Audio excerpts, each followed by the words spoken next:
Wondering how to follow up with the corporate client?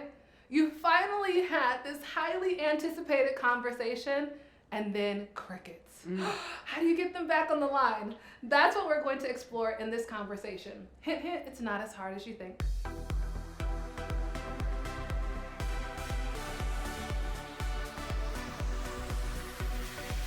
I'm LizJSimpson, founder of the Big Money Movement, and I am accompanied by Cheryl Parks and Heather Petherick, our esteemed coaches at the Big Money Movement, where all we do is help women entrepreneurs land 5- and 6-figure corporate clients. So we hear this question literally every week. Every week. Am I lying? No.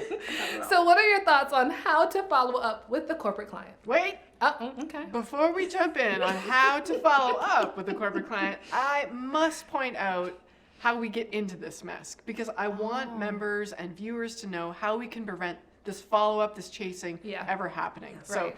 Big mistake number one that I want to prevent anyone is not scheduling the next conversation before this conversation is over. Right. And that will prevent all of this chasing and cajoling and praying that they stop ghosting you, right? So to break it down, really, it's a golden rule in sales, right? That we teach the members inside of the Big Money Movement that anytime we're talking to a buyer and before we end this conversation, we are building a bridge to the next conversation. Yes. What that can look like would be, hey, Joe, I've really enjoyed our conversation. I know we both have things to go, back to our offices and think about. I'm really excited about carrying the momentum of this conversation forward. So I know we're both busy. How about we open our calendars right now, Joe, and we'll decide when we're going to talk next, and we'll book that time so we know we have it reserved.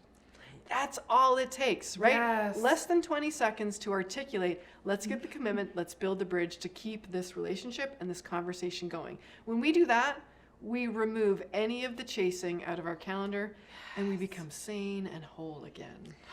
Can I add to that your buyer, your prospect, they want that from you? Yes. Because if they're truly interested in the solution and the outcome that you can provide, they're looking for you to lead the process. Yes. Right? Yes. And so they're super busy. This is only one piece of what they do for as a role or responsibility within their organization. Yeah. And if you can just make it a simple path to get to this end in mind objective, right, of whether they come on board or they don't, but they're going to make a decision, I think that's super helpful for your buyer. Absolutely. And I'm going to add to that, Cheryl, because it's genius.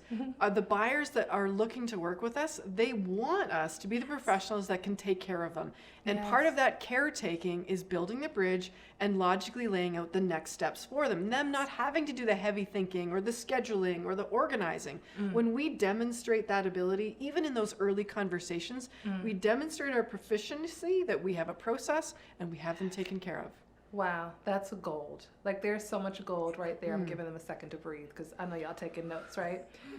When we talk about this next step idea and scheduling the next step, I just want to underscore that this applies to no matter what the outcome was of the conversation. Yeah. Because what we hear, the concern from our clients is, but what if they said they needed to think about it?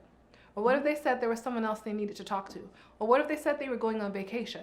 Or like they bring all these scenarios and we're like, no, the rule still applies, right? So regardless of if they're thinking about it, then you still want to schedule that next step and you just want to honor what they said. Well, I know you're going to think about it. It's 2 weeks sufficient time for that, right? So just, again, this is the rule, and make sure you apply it no matter what the scenario is to just lift the weight off of your shoulders. Yeah.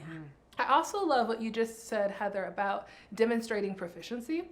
Because when we talk about sales, right, and I know a lot of people have an aversion to sales, right? Like, oh my gosh, what is sales?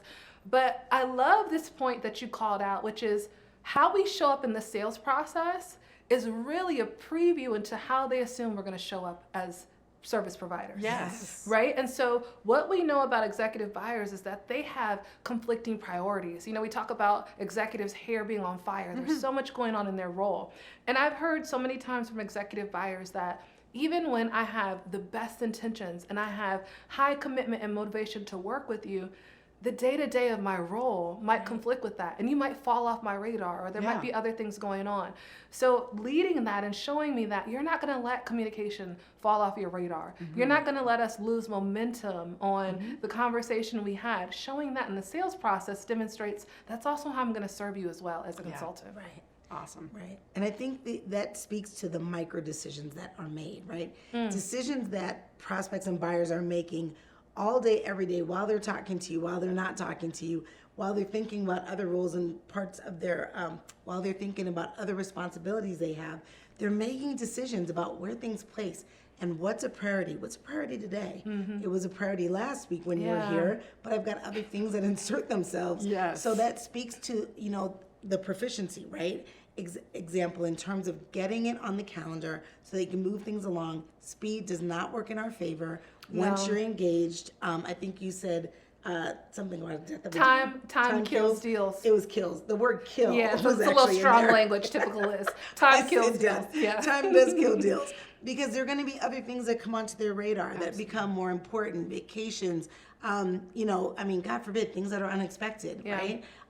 Somebody changes jobs or leaves a company. There are a myriad of things that can happen that will take you completely out of the game.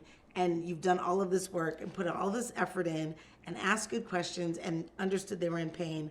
And now it sits in your pipeline dormant. Losing. We're going to talk about pipeline in a minute too, but yeah. Are we? Okay, good to know. We're going to get there. We're going to get there. Okay. I think about, when we talk about following up with the corporate client and thinking about how to approach that, it makes me think of David A. Field's idea of right side up thinking. Like putting yourself in the shoes of the buyer and then discerning based off of their map of the world how to best serve them. And if we know that executives have a lot of priorities and a lot of the changes that you just called out, in addition to, they have decision-making fatigue. I make light of this, like I'll joke about this because leading a business, I'm making decisions all the time in my business all day, every day. So, if my husband wants to take me out for a date, it's like, surprise me. I don't want to decide where we're going, when we're going, how to dress, what to do. Like, just tell me when to be ready, what to wear. If it's the movie theater, don't ask me where I want to sit. Like, just drag me. Like, I don't want to make any more decisions, please. Just throw me over your shoulder and let's go. Please, I don't want to make them. So honoring that in the sales process, I make light of it. But sometimes we need to hear those things to realize, it's not a sales tactic. No. It's doing what's in the best interest of the other person. It's not selling as much as it is serving our buyer, knowing they are busy, they're distracted, and the more we can support them in keeping the conversation going, the better it is for both of us. Yes. There are some strong leaders in this country that have made decisions about not only their wardrobe, wearing one color top, one color, jeans, and a black. One less decision to make. I know of a global newscaster who eats the same meal for 30 days. Yeah, I couldn't do it. Yeah, I couldn't either. Well, but listen, some other decisions are going to have to come off my plate before. Right? But that's that idea of like, I don't want to be making decisions about things that aren't worth my time and effort. Right. Obviously, he doesn't value food. But I totally wholeheartedly agree. And speaking of one less decision or thing on your plate, leverage technology, right? So if you use a sales, customer relationship management tool, something like Pipedrive, which is something that I recommend, especially for small business owners, one of the things that you can do is document the conversation. And then when you submit documentation, the next box that pops up with Pipedrive is, what's the next step? Yeah. So then when you've talked to that person, as you pointed out, Heather, and you say, okay, in 2 weeks, I'm following up with Joe. I can put that in Pipedrive, schedule it, put my notes, forget about it, right, essentially. When that day comes, Pipedrive will remind me and say, hey, you're supposed to follow up with Joe today. And this is what you all talked about in the last conversation. This is what's important today, right? So having that CRM to help you leverage technology to make follow-up much easier. When we talk about following up with corporate clients, let's say we didn't schedule the next step. Okay. What would you all advise for that person who didn't know the golden rule that we talk about and they're like, oh gosh, how do I get that corporate client back on the line? What I can tell you not to do is all of the, I'm just following up.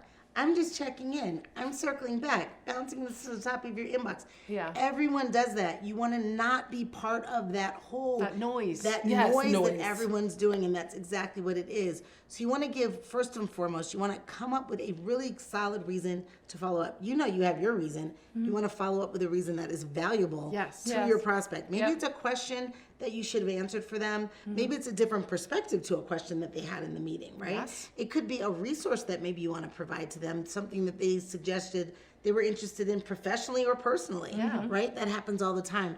The sales efforts that I see that are most successful are the ones that become a little, what we call sticky, right? What does that mean?